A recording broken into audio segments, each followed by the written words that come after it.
And this is our first time doing a hybrid event. So I should have said that in the beginning. There may be some hiccups along the way here. All of the work that we do at FMI is really to honor the legacy of Frances McClelland, who lived a life that embodied resilience and really supported building resilience in others as well.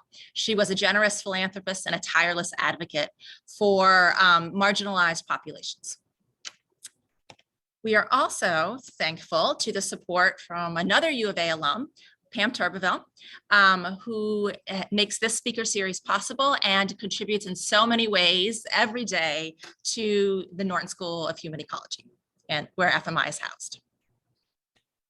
So finally, I am pleased to introduce our presenters, and I should say we're following a different format today. I'm going to introduce our presenters and then turn it over to them. They'll then show a video about some of the findings from their work, and then we will open it up to Q&A that will include those of you who are here in the room with us and those of you who are joining us online. And so we are so pleased, and this is also an example of what we hope to do more of in terms of truly collaborating with organizations in the community. We're so pleased to have Karen Armknecht and Tori Iwinski from Chicanos por la Causa today. Karen is the Vice President for Research and Evaluation. She has served in multiple leadership positions in private, nonprofit, and consulting sectors. Karen graduated from Occidental College with an advanced bachelor's in diplomacy and world affairs and earned an MBA with honors from the Thunderbird School of Global Management. She employs expert evaluations that are culturally grounded, relevant, and tailored to the community. She is passionate about serving CPLC's clients by providing evaluations that ensure their voices are heard, and CPLC embraces her passion by using her team's data to make important decisions. Tori is the Evaluation Business Intelligence Manager for the Research Evaluation Department at CPLC. She has a background in criminal justice, psychology, research, and evaluation. She has a master's degree in forensic psychology from the Chicago School of Professional Psychology. Since coming to CPLC and joining the research evaluation team, Tori dedicates a majority of her time to CPLC's integrated health and human services pillar and continues to pursue projects in the realm of community health, social determinants of health, and more recently in health equity and housing as healthcare. So with that, I will turn it over to our presenters. And as I said, they will give you a little bit of background and then we will show a video. Okay, so thank you so much to Tori and Karen. Yeah, thank you, Melissa. First of all, thank you for inviting us. And we're pleased, a little bit nervous about being the first hybrid session that you're delivering in the first session of the year. But really looking forward to sharing and collaborating with you on the research burden of the pandemic. Also really want to thank Denise Bina for connecting CPLC to the Norton School. And again, look forward to collaborating. What I thought we would do is walk you through a little bit about CPLC's history, tell you a little bit about how we responded to COVID, and turn things over to Tori, who's going to talk about the methodology and how the burden of the pandemic came to be. And then hopefully, Melissa, you have the video to play at that point? We do. We have it ready to go. Excellent. Good. So that'll be our format. And then we would love to answer questions afterwards. And just to give you all a heads up too, I can't see any of your faces. So if you have a question, you're shaking your head no, I can't see that. So a little bit about CPLC. We were founded in 1969. That means we're either 53 years old or 53 years young, depending on your perspective that day. We started in the same community that we currently work in. And we also have board members from our community. So that really makes sure that we stay in touch with the community and represent the voices of the clients that we're serving.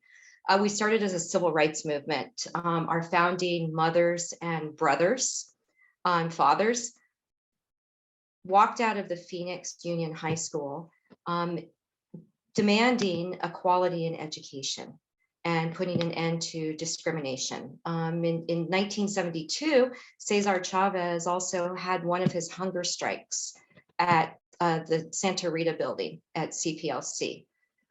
We've had quite a transformation over the years. We started off as activists, And then we really evolved into being strong business people and establishing a business model to serve the community.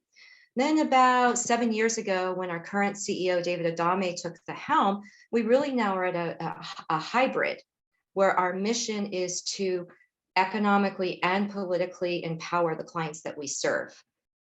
We have a self-sustaining model, and our saying is really, we like to give people a hand up and not a hand out. We have 4 major business divisions or pillars. We have 2 on the nonprofit side and 2 on the for-profit side. When we look at the for-profit side, we have our real estate operations and we have our business enterprise. On the nonprofit side, we have our integrated health and human services and our social services and education. And I just want to give you a smattering of some of the programs that we offer, because we have over 80 programs. In our REO, we've worked very closely with United Healthcare to form a private nonprofit partnership, and we've received a low interest loan from UHC to purchase multifamily complexes. And what we do is we set aside 20% of those units in our multifamily properties for super health utilizers, or our clients that are using healthcare at a high incidence. In our business enterprise, we provide both equity and debt investments. We have a small business loan division. We also funded paycheck protection programs, or we facilitated the paycheck protection programs. On our integrated health and human services side, we have De Coloris, which is our domestic violence shelter. We have Luces, which is our HIV/AIDS clinic. We have Centro de la Familia, which provides behavioral services. And then finally, on our social services and education side, we have 2 charter schools actually based in Tucson. And we also have immigration, which has offices in Southern Arizona as well, housing counseling. And we also have a self-help program in Nogales, where people put sweat equity into homes to become homeowners. We also have growing operations in New Mexico, Nevada, Texas, and California. And in fact, in Nevada, we operate for the city of Las Vegas, an open air, low barrier homeless shelter. In Texas, we have early childhood development programs. And in fact, we have ECD programs in Texas, in New Mexico, and in Arizona. And then the other program that I didn't mention is our Parenting Arizona program. And that offers parenting programs to parents who have children aged 0 to 5. So that just gives you a little bit of the smattering of our programs. As far as our brand awareness, we're very respected. Our last study showed, and it also showed that we were considered a better business bureau among Latino clients. Lastly, our economic impact report recently shows that for the state of Arizona in the last 5 years, we paid over $13 million worth of taxes, at the state and local level. And when we look at our economic impact that's been generated over the last 15 years in the state of Arizona, we're at $2.9 billion total. So we're really a viable entity and a sustainable entity that is here to economically and politically empower the clients that we serve. During COVID, when we had, and going back, to the 2 years of COVID, we just had an unprecedented global pandemic that we know impacted us economically. It impacted the women that we served that had to make tough decisions on whether to continue working or stay at home to care for their children. It robbed families of loved ones. And we, in response, pivoted to provide services to help our community. And in fact, during the COVID year, during our fiscal year 2021, we impacted the most clients ever at 2.9 million. At over 2 million. So, how did we do that? One of the main ways we did that was through our Paycheck Protection Program, where we impacted about 500,000 clients, and we provided $7.7 billion worth of funds to them. Well, actually, I keep saying provided, we passed through from the government. We served as the distributor of the funds, the intermediary. And through this program, it enabled businesses to continue paying and meeting their payroll. And when you look at the stats for this program, it's pretty overwhelming that we helped close both the racial and gender divide. CPLC served 44% women versus the Paycheck Protection national average of 17%. And you see very disproportionate representation too, where we serve more Hispanic clients and more non-white clients. So really CPLC, through using financial fintech services, financial technology, was able to reach this number of clients. And these were the clients that did not have their traditional relationships with banks. We also prevented evictions, about 1,500 evictions, and we provided utility assistance. We helped over 6,000 people maintain their housing. Something also that we really focused on is the McKinsey group says that we vaulted 5 years forward in 8 weeks when COVID hit. And so we really focused on the digital divide. And we had a website called Conexiones, which offered resources in both Spanish and English to the clients that we served. And we started providing computers and tablets to students that weren't able to attend school or do their homework, or maybe were living in households where they only had one computer and they were all sharing. And out of that came a program that is called Help Our Kids Connect. That is, we're continuing to provide those services today. We also provided COVID testing. And one of the ways we knew to provide these services was in the pandemic, we went out and we spoke to over 1,000 of our clients because we wanted to hear from them on what some of the strategies and tactics could be to help them get through the obstacles they were confronting during the pandemic. So with that being said, Tori, I'd love it if you took it away on methodology. Awesome. Thanks, Karen. Yeah, so just to mirror what Karen said, University of Arizona, Norton School, thank you all so much for letting us, be a part of this, this series. And additionally, thank you so much for giving us the space to be able to, really talk about these issues and give a voice to a community that tends to not always be very present in these traditional spaces. So, so I guess that everyone's probably wondering, how did we accomplish this? 1,000 clients, surveyed. So I kind of created about 3 reasons behind how we managed to kind of get through this project and get to the project at hand. And first, I want to preface by saying that this was an absolute team effort. And when I say team effort, I don't just mean the research and evaluation department. I mean, this was a cross-state, cross-department, cross-organizational collaboration that without the incredible help of every single person and the buy-in, it would not have been possible, and we wouldn't be here presenting on it today. With that kind of being said, one reason I feel like this project was successful in our eyes is the trust and rapport that had been cultivated and built from the research and evaluation department specifically to our internal clients. And our internal clients are our program directors and our the frontline staff, because they were really the folks that we leaned on heavily to recruit the communities and recruit their clients to answer and respond to our survey. And that cultivation of relationship really is a testament to Karen and all of the many years prior to our core team coming to build that respect and that trust with folks. Because usually when you hear evaluation, your initial gut might be like report card or audit, and that's not really what we do. And what we kind of do is tell the story of your program and the incredible work you're doing to empower the lives of your communities through data.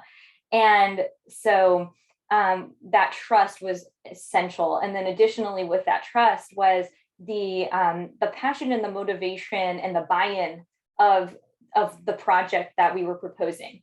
When we from kind of the top down, like David Adame, our CEO, all the way down to like frontline staff members. And whenever we would talk about wanting true primary data for understanding like the need of what's going on in our communities, everyone was like, what can I do to help? Like, yes, let's do this. Because everyone, and if you spend any amount of time at CPLC, you'll know that our staff are just so passionate and so motivated to help and to serve. And especially during this time, they were just so like, what can I do to help these communities? I know that our communities are the ones that are struggling the most. How do I prove that? How do I, what can we do? And then thirdly, kind of to that point, the largest reason I think that this was so successful was it being so culturally responsible and culturally really humble. First and foremost, realizing that we needed to go to the communities and ask. We didn't just say, let's just look at secondary research and let's kind of try to throw funds or throw resources at different at different specific programs or entities. We straight up said, no, we need to ask our communities what they need. And so then from that to the survey creation, we vetted every question. We identified if they were responsible to ask, if they were inappropriate, if they might be uncomfortable. We were meticulous in the language we used and the ways that we asked these questions to make sure that folks felt comfortable answering. And secondly, the translation and language considerations even. So our English, for our English survey, making sure that it was very straightforward and, a third to kind of fifth grade reading level.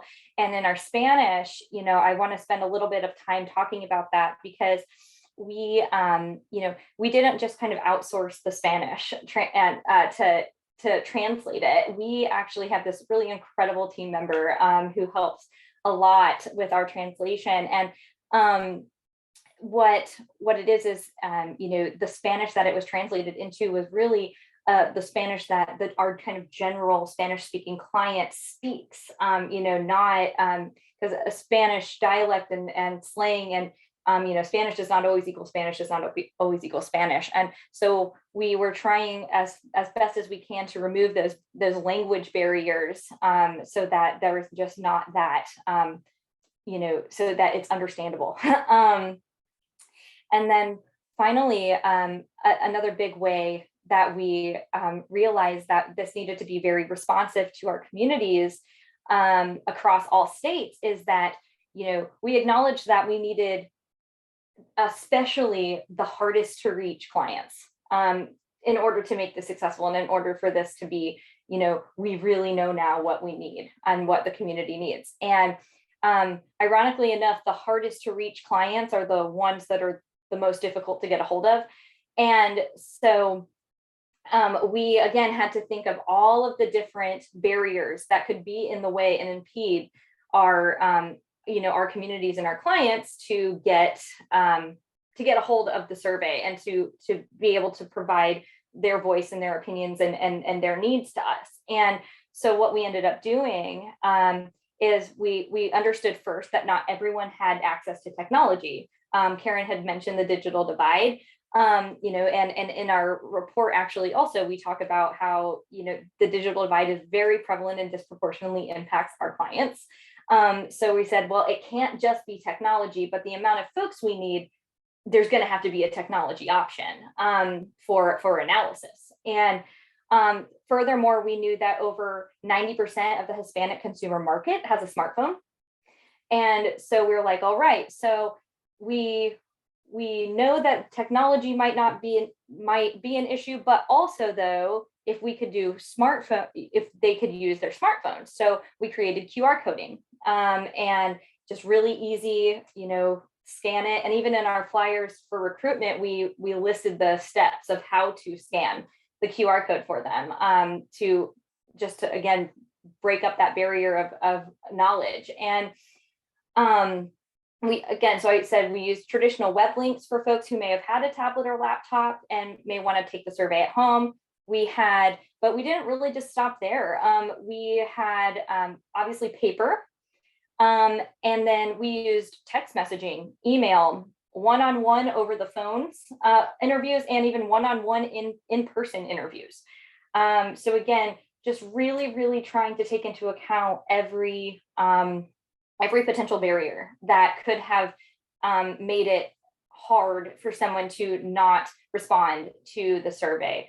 But as a result of that, we were able to get 1,069 clients to respond to the survey. And that the margin of error for the sample was about 3% at a 95% confidence interval.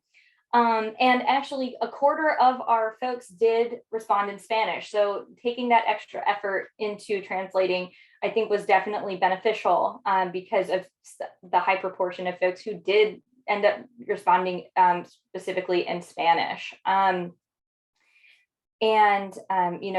then we, like I said, we were able to get over 1,000 clients served. And we did descriptive statistics, t-tests, and z-tests for inferential statistics. And again, through the collaboration and partnership with West Group Research, they were incredible at collecting our data, putting it into data tables, doing the one-on-one phone interviews for us, and also pre-coding all of our open-ended questions for us was just, again, the biggest help for all of this. And so yeah, through all of that,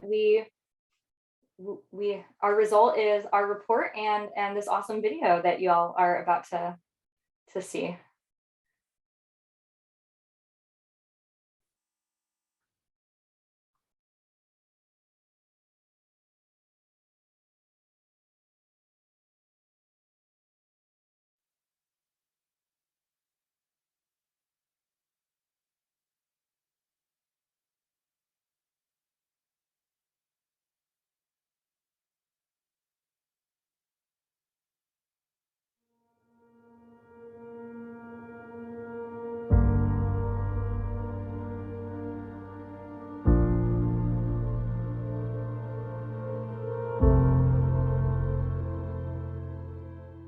Hello, and welcome to Chicanos por la Causa's COVID-19 Client Impact and Needs Assessment. We're calling today's event The Burden of the Pandemic, How COVID-19 Pushed Inequity Over the Edge. COVID-19 not only laid bare the inequities of our society, it magnified them. Today's analysis is based on a study of more than 1,000 CPLC clients, which our research and evaluation team undertook to measure the impact of COVID-19 so we can identify ways in which CPLC can help alleviate the burden of the crisis. However, it soon became apparent that this data reverberates beyond CPLC and provides a snapshot of the Latino community, which has been amongst the hardest hit by the COVID-19 pandemic. Today's discussion will feature 4 prominent experts who will talk about the impact of COVID-19 on housing, employment, health, and the Hispanic community. As we look forward to the potential of a COVID-19 vaccine, let's take a moment to honor our frontline workers who risk exposure every day to provide necessary services for us all. The CDC has rightfully recommended that healthcare workers and essential workers be given access to the vaccine first. I would like to personally advocate that frontline staff for critical nonprofit services be included in this category. Now, I'd like to introduce our Vice President of Research and Evaluation at CPLC, Karen Armknecht. Prior to joining CPLC 7 years ago, Karen established herself as an expert in research and evaluation in the corporate world. Her work is driven by the belief that feedback from populations that are seldom heard is essential to creating equitable environments, and we're glad to have her on our team. Take it away, Karen. Thank you for joining us today. CPLC and CPLC's Research and Evaluation Department believed that our clients, some of the most vulnerable populations, were going to bear a lot of the burden of the pandemic. Our concern was validated in the media and by research conducted and published nationally. Yet we wanted to hear from our clients directly. COVID-19 presented some logistical challenges for interviewing. Our preferred method for collecting data via paper and tablets with the help of our frontline personnel would further tax our staff that were already at capacity serving our clients and, most importantly, did not allow for proper social distancing measures. We turned to technology to collect interviews.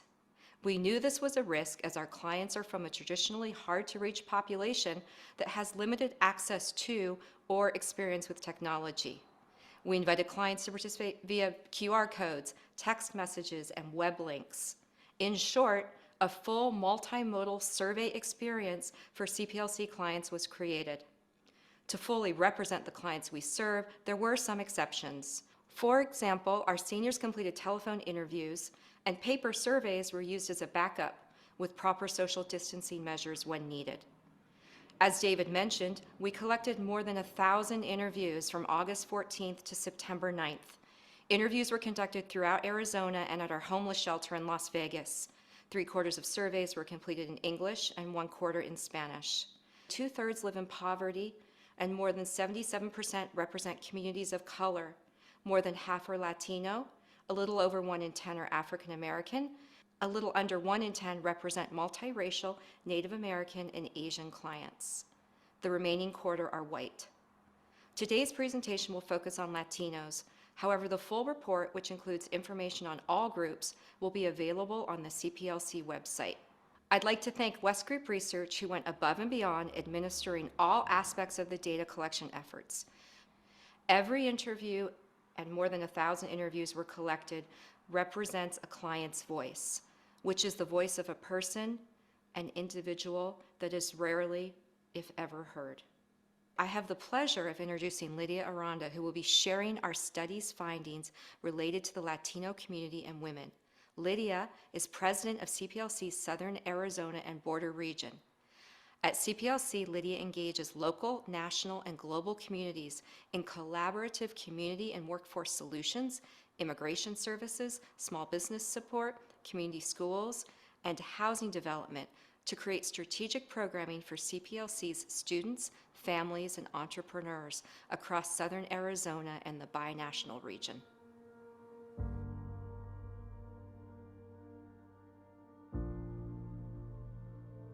Latinos are at greater risk than the general population to contract coronavirus and are 3 times as likely to be infected with COVID-19.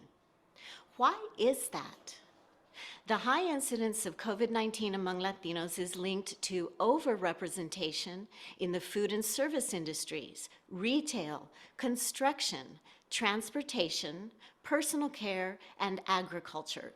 Jobs deemed as essential, yet with work settings that are highly likely to facilitate the spread of coronavirus, and work from home is not an option with these jobs. 65%, nearly 15 million Latinos and Latinas work in these type of jobs. Combined with pre-existing economic and public health disparities, Latino communities bear a disproportionate amount of the pandemic's impact and effects. Additionally, Latino-owned businesses are disproportionately represented in the 5 hardest hit sectors.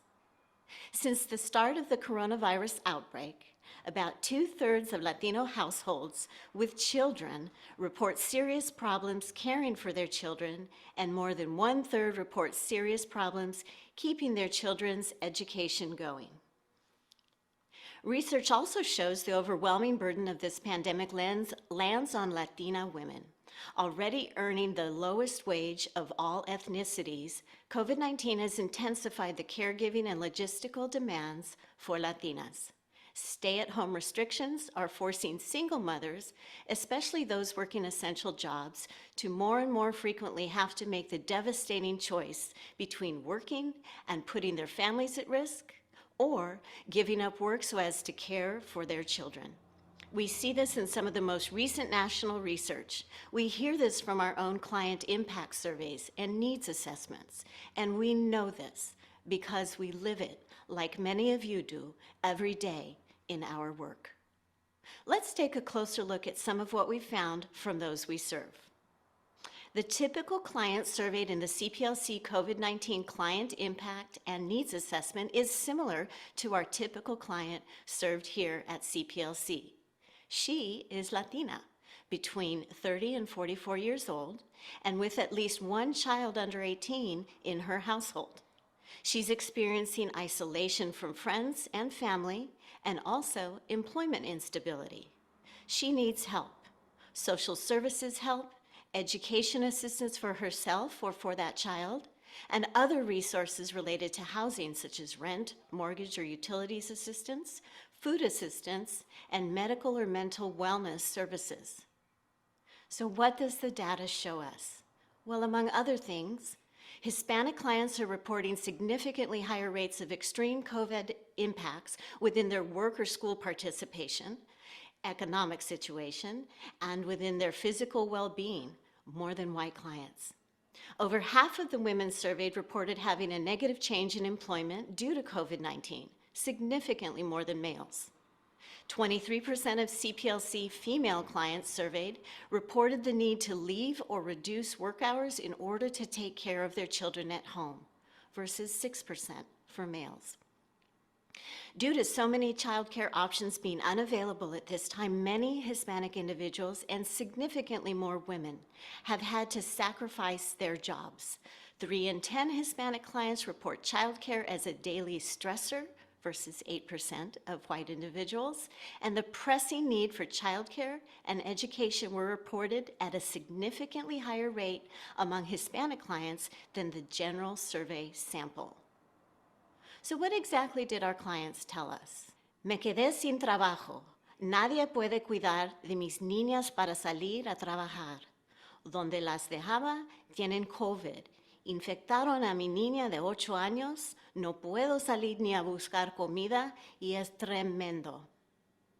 I lost my job. No one can take care of my girls for me to go out to work, and where I've left them, they have COVID and they infected my 8-year-old daughter. I can't go out or look for food, and it is just too much. This was a female, 42 years old, Latina, who was receiving social services and educational assistance in Southern Arizona. These are the impacts expressed from just a few of our clients.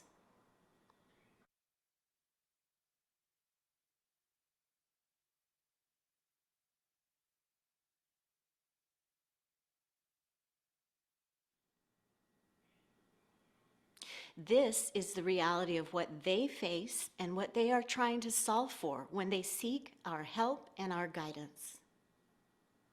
Our research shows that our clients' experiences align with the national research and data. Everyone is struggling and being pummeled by the multifaceted burdens of this pandemic, and we can more clearly see the disproportionate impact and burden of COVID-19 coronavirus manifesting in our clients, in the communities we serve, in the Latinas. We can conclude that the need for well-trained and affordable caretakers for children has become a pressure point, especially within the Hispanic community. There is an increased burden on physical and mental health among the Hispanic and female communities. The pandemic may well exacerbate the gender pay gap and the underrepresentation of women in the workforce, risking a backwards move in socioeconomic status. Entire communities may potentially fall further into poverty due to pandemic. So let's ask ourselves, are we doing enough? Is there more? It's time for more child care solutions, accessible, affordable, quality-trained caregivers, and reasonable adjustments to schedules for essential workers, including seasonal workers and migrant staff. It's time for us to invest in childcare and education as economic stimulus tools. Collaborative solutions towards systemic change for more empowered lives. The time is now. Join us. Our next presenter is Victoria, or Tori Iwinski, who is an evaluation and data analyst for CPLC's Research and Evaluation Department. For almost 2 years, Tori has taken a critical look at community health with a specific focus on the social determinants of health and how they are impeding the progress of the communities CPLC serves. CPLC is grateful for her dedication to this important area. Her efforts shine a light on reducing health disparities. Today, Tori will help us to understand what clients are telling us about their health and well-being needs, which have been magnified during this time of crisis and will likely be a continuing challenge far after the pandemic subsides. The World Health Organization defines social determinants of health as conditions in which people are born, grow, live, work, and age, and the fundamental drivers of these conditions. In other words, social determinants of health are factors that can explain poor health outcomes outside of the traditional scope of biology or genetics. Examples of social determinants of health are things such as economic stability, educational attainment, neighborhood and physical environments, and access to employment. Another way to conceptualize social determinants of health is to think of the broader conditions as an upstream challenge that then creates social needs within individuals. Social needs are daily stressors clients experience that are usually alleviated through social and public services or healthcare. Examples of social needs are things such as stable transportation, SNAP and TANF programs for income and food stability, and housing vouchers and access to affordable housing for housing stability. CPLC's clients and their greater communities are some of the most vulnerable populations within Arizona. And as a result, they already experience many social determinants of health that make them more susceptible to increased health challenges and even a shorter life expectancy. Although we know that many of these variables existed prior to COVID-19 and its impacts, individuals who are already predisposed are now experiencing even more issues accessing social and medical services. And beyond that, we're now seeing more folks than ever before who are starting to have multiple social determinants of health that will again ultimately lead to a lower quality of life. From the current COVID-19 client report, we found that almost 2 in 5 clients provided an explanation to their current COVID impact as a dimension of health risk, such as being afraid of getting COVID, being at high risk for COVID, and experiencing increased mental health challenges due to COVID and its impacts. 3 in 5 are saying that they are feeling isolated from their friends and family. 3 in 10 report that access to medical care is a stressor they experience daily. And another 3 in 10 stated that a top pressing service needed during this time is mental and physical health resources, such as medical care, doctor accessibility, and behavioral health therapy. Over 3 in 10 have reported a change in their housing status due to COVID, and it's believed that housing is a top social determinant of health that is highly related to future health outcomes. Stable housing is related to increased mental health, increased child education success, and a lower likelihood of overuse of public services. Over half of all clients reported negative changes to their employment status due to COVID. And stable employment is related to increased income, increased access to resources, increased and improved health, and a higher quality of life. And finally, 146 individuals surveyed had lost a family member, and 110 had lost a friend due to COVID-19. So what does this all mean for the future of our communities? Our communities are experiencing high rates of social determinants that are becoming exacerbated due to COVID-19, which will ultimately lead to poorer health outcomes. Our communities are reporting needing daily essentials such as food, housing, and employment in order to provide support and security to their families during these uncertain times. Now and likely after the pandemic has passed, our communities will be left with high needs that will deeply affect themselves and their loved ones' quality of life and future health.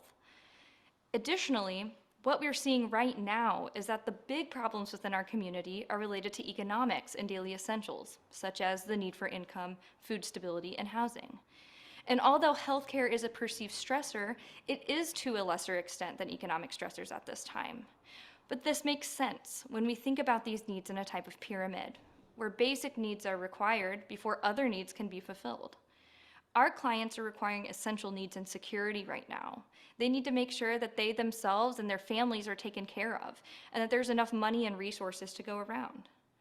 When these are the top stressors, the unfortunate sacrifice is their overall physical and mental health.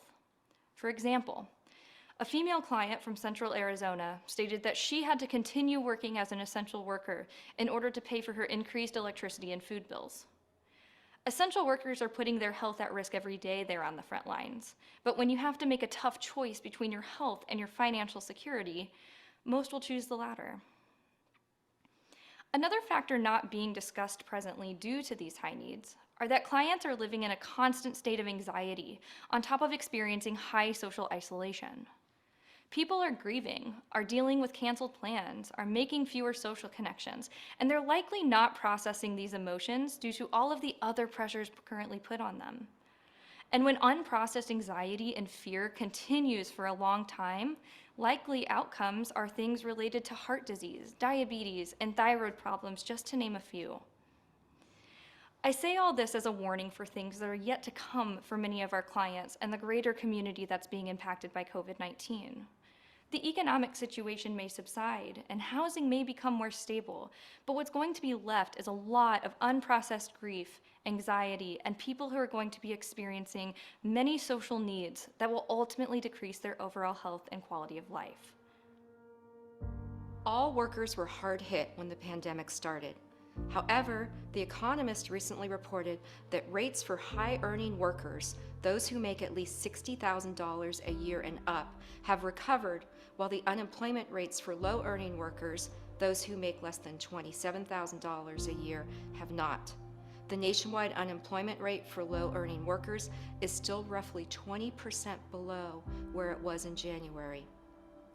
Our next presenter, Victor Contreras, serves as CPLC's Director of Workforce Development and has been with CPLC for 4 years.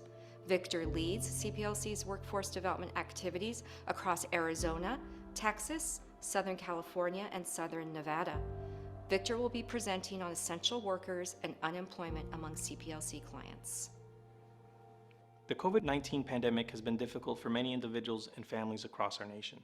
And as mentioned by my colleagues, communities of color and women have been disproportionately affected over these past 9 months. Why is that? The simple answer is that many people of color, and especially women, find themselves in jobs and industries that have been dramatically impacted by COVID-19. These include jobs in retail, food service, hospitality, and other occupations and industries with similar job profiles. While entry into these jobs is often easy with flexible hours, they typically offer lower wages and come without benefits or health insurance. With the economic squeeze caused by the pandemic, these types of jobs are few and far between. While industries which had previously thought to have been recession-proof, like education and healthcare, have also let go of employees with similar skills and employability profiles because of the reduced demand and of the new realities brought on by COVID-19. What's resulted is an increased likelihood that too many families and households have fallen into a poverty trap, with few savings remaining and fewer employment opportunities in the short term and a limited choice of options moving forward.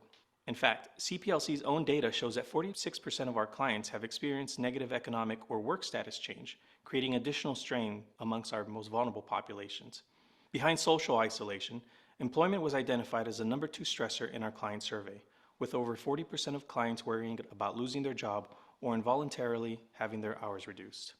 Among CPLC's Latino clients, 3 in 5 reported a negative change in employment status, with 25% leaving their job or having their hours reduced to take care of their children. Like many households, CPLC's clients are working less hours or receiving less pay. This has broad economic repercussions, not just economically, but also on their mental health, with 40% of clients being stressed about the need for rent and mortgage, and 25% of clients being stressed about the need for utility assistance. Our economic stressors include paying for food and incurring increased debt to pay for daily living necessities. By and large, the communities CPLC serves have been disproportionately affected by unemployment and economic hardships. Unfortunately, these same clients will be at increased risk of eviction once the eviction moratorium on accrued bills comes to an end. But these are just a few data points. These are individuals whose lives and livelihoods have been affected by the COVID-19 pandemic. One of CPLC's clients in Southern Arizona stated that her livelihood, family, and health have all been affected. A client in Nevada has not only felt the impact of COVID economically, but said he also felt emotionally disconnected from friends and family. A mother in the border region shared, "Tuve que dejar mi trabajo porque no tenía nadie quien cuidar a mis hijos.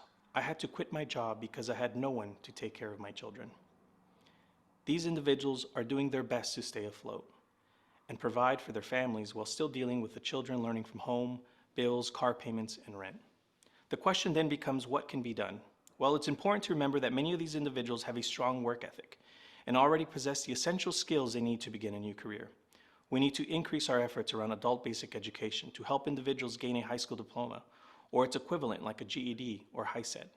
Second, many individuals can benefit from short-term vocational training meant to help them enter new careers.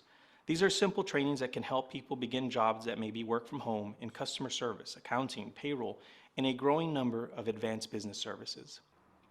Likewise, quick certifications ranging from OSHA 10 and forklift driving to help desk or human resource specialists can help underemployed individuals in the career and wage progression ladders.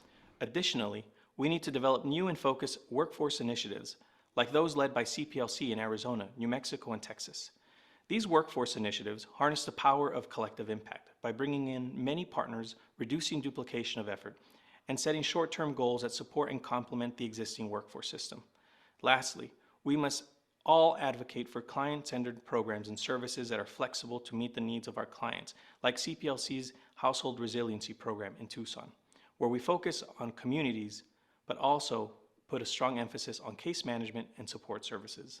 CPLC is already leading the way, but we can always do more. I invite you to join us.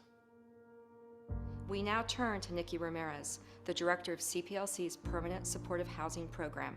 Nikki has been with us for more than 15 years and is passionate about managing client-centered affordable housing programs for individuals and families in need of or experiencing housing-related challenges. Nikki will be speaking about the changing landscape of housing instability and homelessness. At CPLC, we look at housing instability as a spectrum, from individuals experiencing street homelessness to renters who are rent-burdened or doubled up and at imminent risk of homelessness to homeowners who are at risk of foreclosure. There is a need for various levels of support throughout that spectrum, and the pandemic has amplified those needs. The U.S. Department of Housing and Urban Development, or HUD, defines homelessness as an individual or family who lacks a fixed, regular, and adequate nighttime residence. Due to the COVID-19 pandemic, there has been an increase in unemployment across the nation, which is leading to an increase in the number of households experiencing homelessness, many for the first time.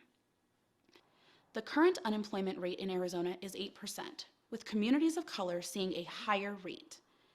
The University of Arizona projects that if the unemployment rate in Arizona increases to 20%, homelessness will increase to 29%. And if the unemployment rate increases to 25%, homelessness jumps to a staggering 42%. These numbers still don't include individuals who may be at imminent risk of eviction or in an unstable housing situation. So what about the families who have lost their private residence, but moved in with family or friends, and are still considered as having an adequate nighttime residence? What about the individuals who are currently one missed paycheck or one late rent payment away from being evicted from their rental home? How do we account for them and better understand the barriers they face in order to assist in restoring their housing status to its pre-pandemic position? CPLC's data shines a light into the changing dynamics within housing needs and housing instability during the pandemic. When asked what their 3 most important needs for services are, half of CPLC clients mentioned housing. Housing instability due to COVID affected 37% of Hispanic respondents. Of this sample, Hispanic clients are making room for families significantly more than white families and the general sample, while white individuals are significantly more in temporary living situations and shelters. Rural and urban clients report recent housing changes at similar rates. However, clients in rural areas report creating a space within their own households for extended family members, where clients in urban regions are experiencing higher rates of eviction and living in temporary shelters. While clients in both urban and rural areas are experiencing housing instability, they identify with and prioritize it differently. However, it is not to say that the impact or need is lessened or that the experience is less traumatic. In March of 2020, CPLC assumed operations of a low-barrier homeless resource center in Las Vegas called Courtyard. CPLC interviewed 154 Courtyard clients and found that of those who reported a recent housing change due to the pandemic, they have different perceptions of their housing situation than those who've experienced homelessness prior to the pandemic. over 45% self-identify as being temporarily displaced, not homeless, while the remaining guests classify themselves as experiencing homelessness. What this highlights for us is the growing number of people who are experiencing homelessness by the HUD definition, but are not self-identifying as such. This also highlights the importance of how an individual self-identifies, as it will guide their decision-making in how they look for resources, what resources they look for, what agencies they turn to, or even how they respond to intake and application questions. The future of housing and housing instability is a multifaceted, multidimensional challenge, even without the pandemic. And now the landscape of housing has changed. On one hand, we have a growing population of individuals who fit the HUD definition of homelessness, but don't self-identify as such. Then we have clients, like many of our rural and Hispanic clients, who don't fit the HUD definition of homelessness because they are receiving shelter from family or friends, and who also don't identify as experiencing homelessness. However, they are still experiencing many stressors associated with housing instability. First, if the host family becomes financially overburdened or the relationship becomes strained, the guests may have to abruptly find new living arrangements again, which may lead to even more unstable housing situations. Second, larger households are at a heightened risk for transmitting and contracting COVID due to the close proximity between family members.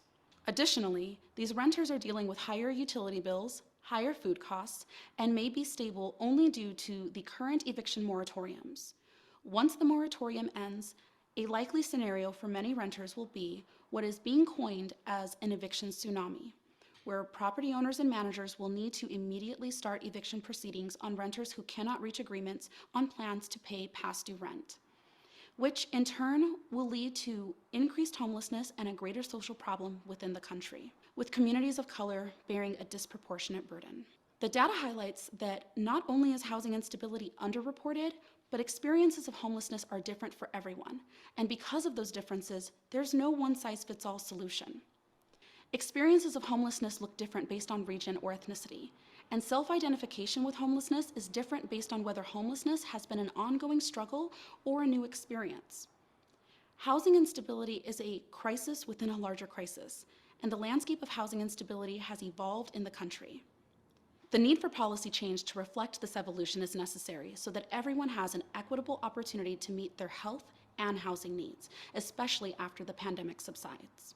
Potential policy solutions to address this growing crisis include allowing renters to have their eviction records sealed to prevent future rental discrimination, offering legal representation to all renters facing eviction to level the playing field, updating definitions of homelessness to be more inclusive and equitable, and reforming the Section 8 Housing Choice Voucher Program, specifically through the adoption of small area fair market rents and increasing housing opportunities available to those voucher holders through the implementation of source of income laws.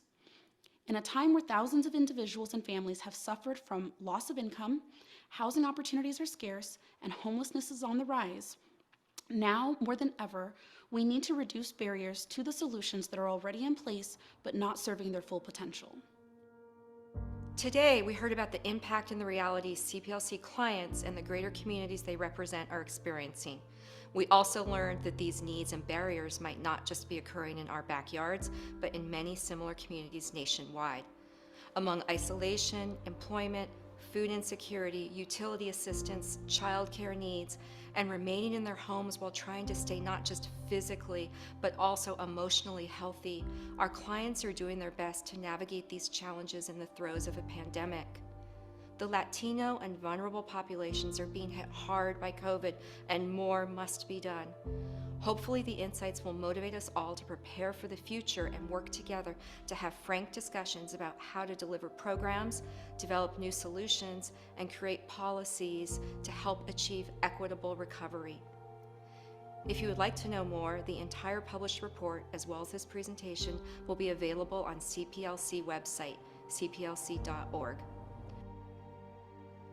From all of us at CPLC, we want to thank you for sharing a portion of your day with us. We wish you all to stay safe and healthy, and remember, we are all in this together.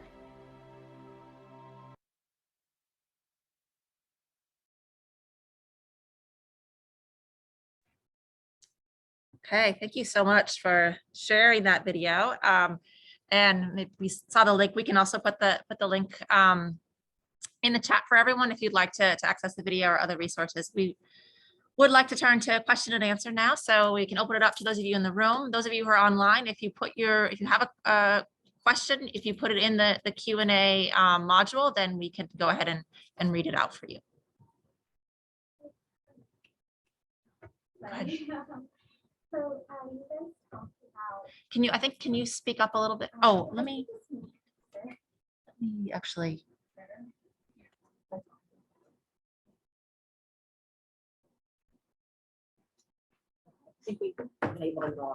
Maybe this will be better. Thank you guys for coming and presenting your data and what you found within the community. You guys touched a little bit on how you came up with the questions, and I was curious if you had members of the community help you develop these questions, or was it just primary? Like, did you guys hold focus groups to come up with these questions, like maybe a small focus group, or was it primarily the researchers who came up with the question stats? Like, I guess what I'm asking is, like, how did you determine the questions that you decided to ask, and how you like phrase these questions, if there was a pilot study done beforehand before administering across all 1,000 participants? So that's a great question, and we really had to balance the time because we wanted to get it into the field as quickly as possible with a pilot test. So fortunately, we have the luxury of having the different programs that we work very closely with, that when we rolled the survey out, the first couple of surveys that they took, and we identified specific programs to work with us, they were providing feedback on the questions and the flow, and if something didn't work in English or something didn't work in Spanish. So yes, we did do that. Thank you so much. Yeah, thank you. Any other questions?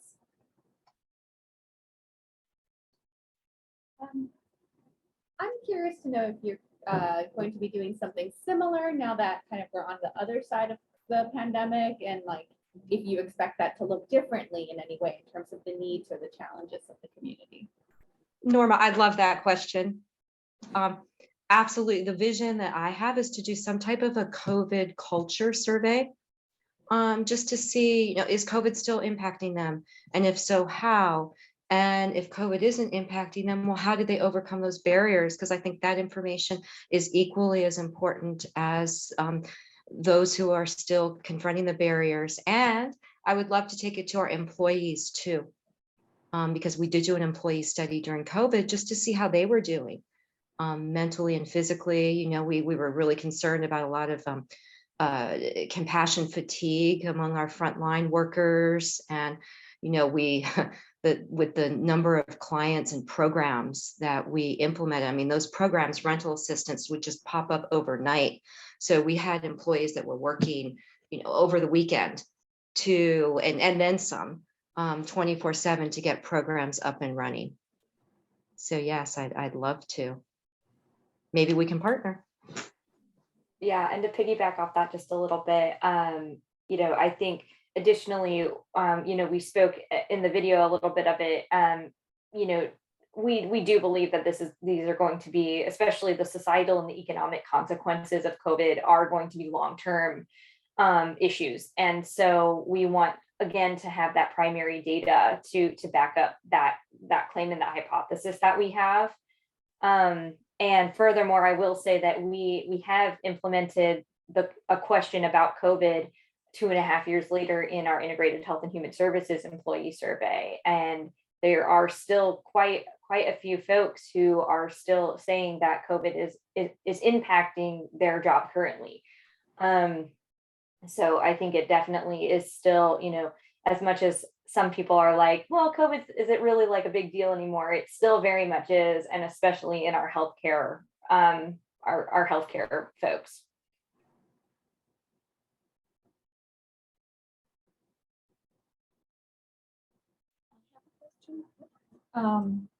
it's hard to like not notice how resilient people are and how their cultural background is like the idea of community, the idea of sense of like we're connected is very much seen through it. So do we like test whether those turn out to be protective factors for these people and how much that contributed to them not tilting over the edge to become people who are really struggling.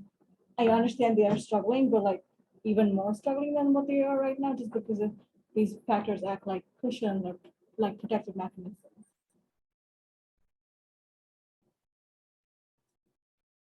Did you hear the question? My apologies. I only heard about half of the question. Can somebody who's closer to a mic potentially repeat it? Do you want to repeat it? Whatever.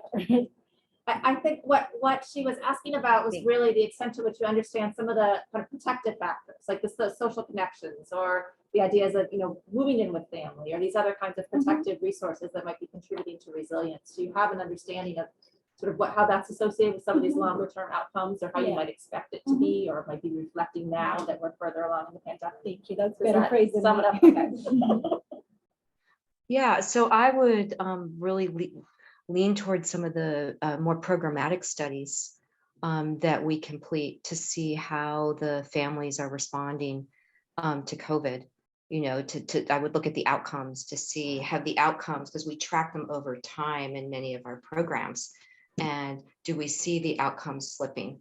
And if the outcomes are moving backwards, then let's go in and talk to those programs and see, is COVID having, to what extent is COVID causing that slippage? And, in IHHS, I know that we know overall that COVID is still impacting our clients, as Tori mentioned. So Tori, do you have anything to add to that? No, thank you. Thank you. That's pretty much what I was around what I was going to say. Yeah. Thank you. We have a couple of questions. I'm sorry, go ahead. We have a couple of questions from people who are online. And I think Tori and Karen, I think you can see that. I'm gonna read it out here. The first question is from Kate Spears, who thanks you. And I really appreciated the work and thought you put into reaching the hardest to reach populations. I work with cooperative extension, and I think a lot about how to reach people who don't usually participate in our program. Can you talk more about how you distributed your survey to make sure you were reaching as many people as possible? She adds she'll share your report with her extension colleagues. So how did you reach those hardest to reach? Yay, please share the report.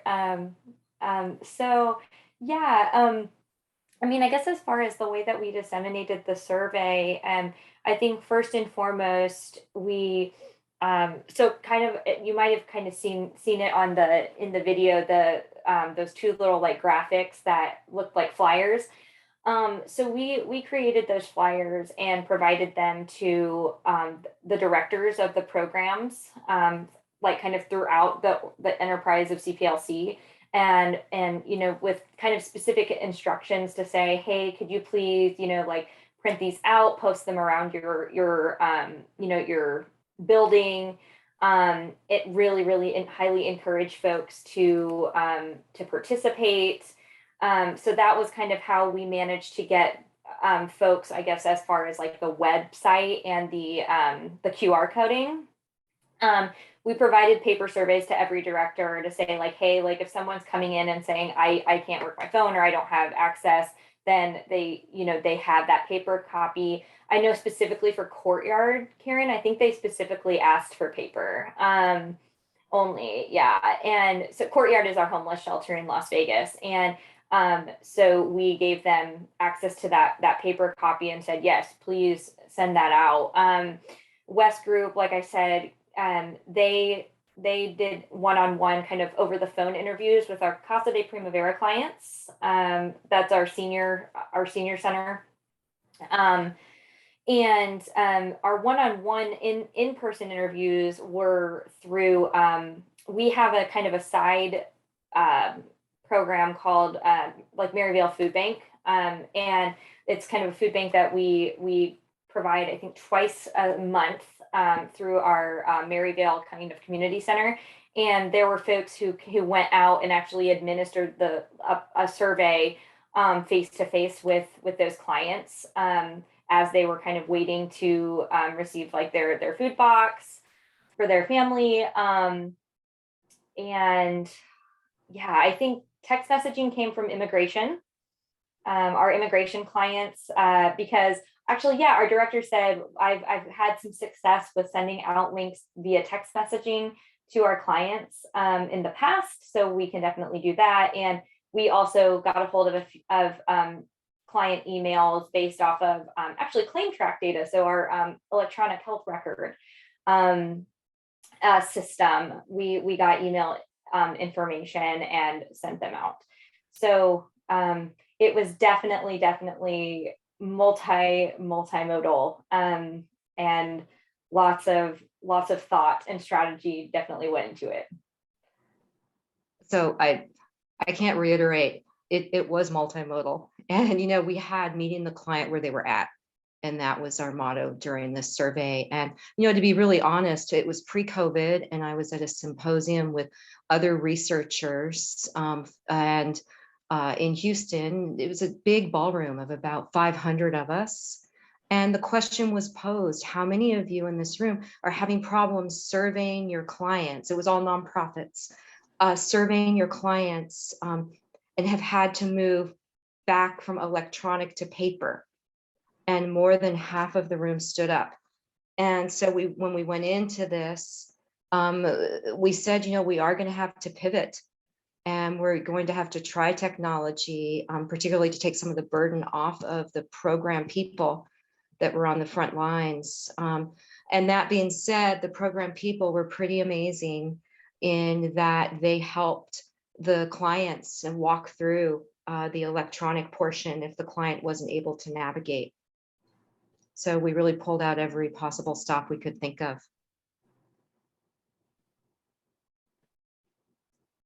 Another question online, so three questions now, from Tim Oddish. I'm going to paraphrase here. You can see the full, you two can see the full question. Paraphrase for the group here. Wondering about how folks who have navigated life who benefit from short-term programs to help during COVID, where those programs might not exist anymore. Do you have any data or information? So, for example, the PP, you know, the paycheck protection, or some of the other services, the funds that came immediately to help people, the child tax credit, that are no longer in place. Do you have any responses to that? So that's a great question. You know, connecting our clients to resources and, you know, helping them navigate is so much a part of what we do, that we are constantly looking for the new resources that are coming out to help our clients, and, you know, what's available to them. And, you know, we're constantly writing grants to help provide those services to our clients, you know, whether they be our immigration clients, our early childhood development clients. We're constantly writing grants. So does that answer the question? Part of the question was more about like, have we seen people, because of COVID, connect with services that maybe were eligible before, but they didn't know they were eligible or willing to reach out? So basically, like, was COVID a catalyst for like pre-eligibility? I wouldn't necessarily, I mean, I think that as far as there were our conexiones and some of the other kind of PSA and marketing things that we did during that time likely boosted the visibility of CPLC during that time, or well, still to this day. But I don't necessarily know if I can say that, you know, like folks who were previously eligible came on and connected to services by COVID, like, I guess, confidently. I guess, and just to piggyback off that, we do have a program that is a healthcare navigation program. And we reach out to clients who are either underinsured or not insured to help enroll them in services.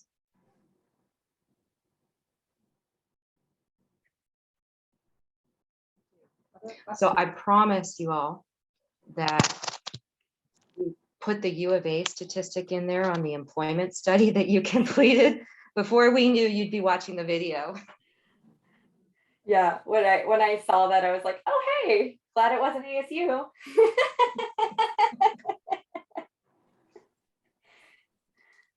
Other questions? I did have a question, but it was bouncing off of Mehak's question about resilience. And I was actually wondering, because in the video, it was said that like some people identified as temporarily displaced. And I'm wondering if you had some questions about like why that they might identify as temporarily displaced, and if it's because they relied on family members to stay with, or because there's like integration, like cultural obligations and things like that that run high in this specific community. And so I'm wondering if that's why they identified as temporarily displaced rather than homeless, because they relied on family members or other maybe other like community resources like church members or church groups. Sorry, I don't know if that was quiet. I don't know if you were able to hear everything.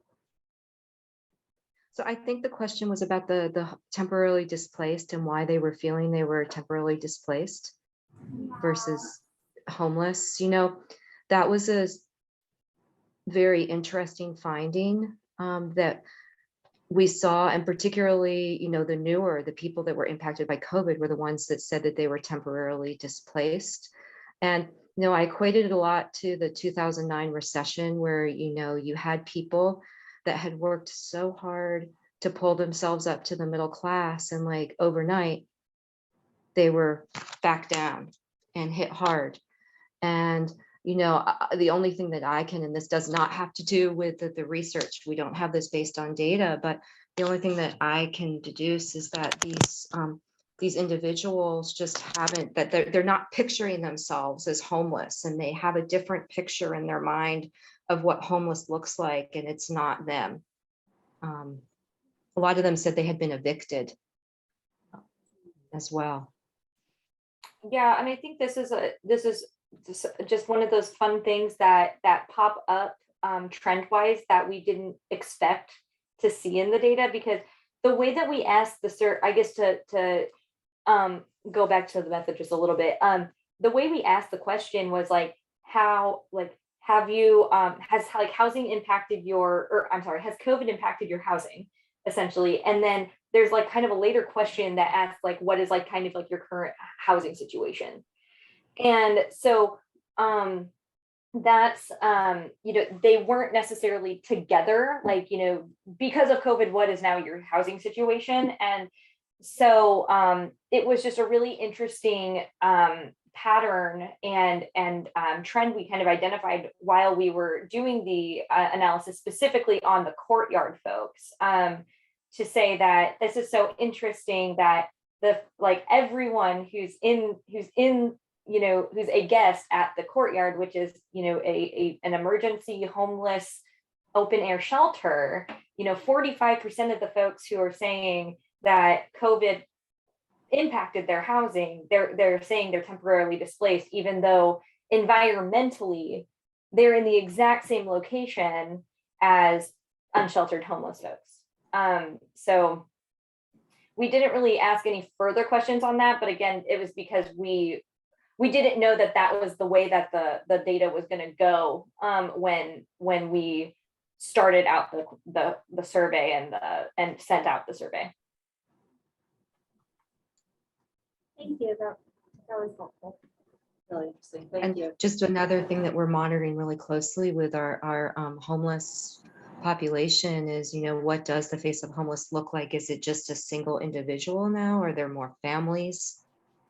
So we're definitely, stay tuned. We're monitoring that. We are at time, so in fact, we're over time because it was such an interesting conversation. So thank you so much for joining us today. Thank you to everyone who joined us out there. Thank you to everyone who joined us here. And thank you most of all to Tori, Karen, and for all of your colleagues, really the work that you're representing here today. We really appreciate it. Thank you, everyone. Thank you.